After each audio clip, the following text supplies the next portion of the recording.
કોને કહેવાય છે લેખિત બંધારણ? તો લેખિત બંધારણની અંદર અહીંયા હું જે તત્વો લખું છું અને તમને સમજાવું છું એટલા તમામે તમામ તત્વ અને તમામે તમામ જો લક્ષણ હોય તો એ બંધારણને શું કહેવામાં આવે છે? લેખિત બંધારણ કહેવાય. જો એમાંથી એક તત્વ એક લક્ષણ ના હોય તો આવા બંધારણને આપણે લેખિત બંધારણ કહીશું નહીં.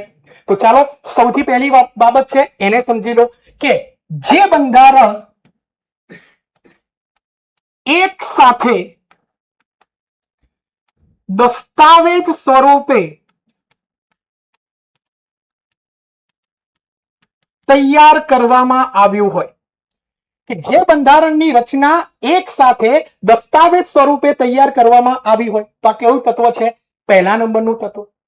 આ બંધારણ જેને તૈયાર કર્યું છે તો કોને તૈયાર કર્યું હોય? તો કે બંધારણની રચના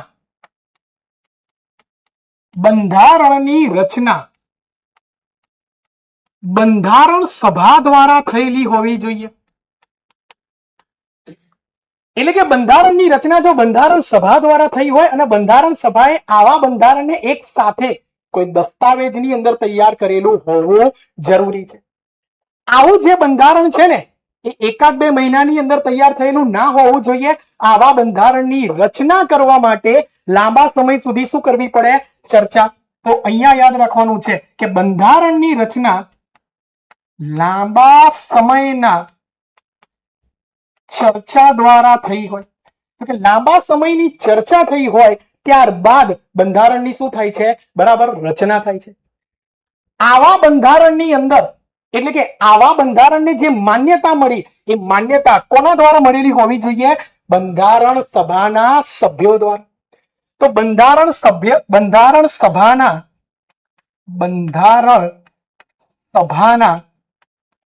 સભ્યોની શું હોવી જોઈએ? તો કે સાહેબ મંજૂરી અથવા તો તમે એને બીજા શબ્દોમાં શું કહી શકો છો? સંમતિ. બંધારણ સભા દ્વારા જે એને બનાવ્યું છે તો એ જ બંધારણ સભાએ એને શું કરેલું હોવું જોઈએ? મંજૂર કરેલું હોવું જોઈએ. બરાબર, પોતે એની સંમતિ આપેલી હોવી જોઈએ. અને છેલ્લે એવું કહેવાય છે આવા બંધારણમાં સરળતાથી સુધારો થઈ શકે નહીં.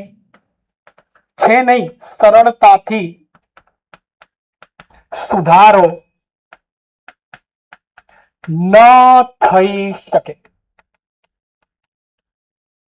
તો જે બંધારણની અંદર આ 5 તત્વો હોય એવા બંધારણને શું કહેવામાં આવે છે? એવા બંધારણને આપણે શું કહીએ છીએ? લેખિત પ્રકારનું બંધારણ કહીએ છીએ.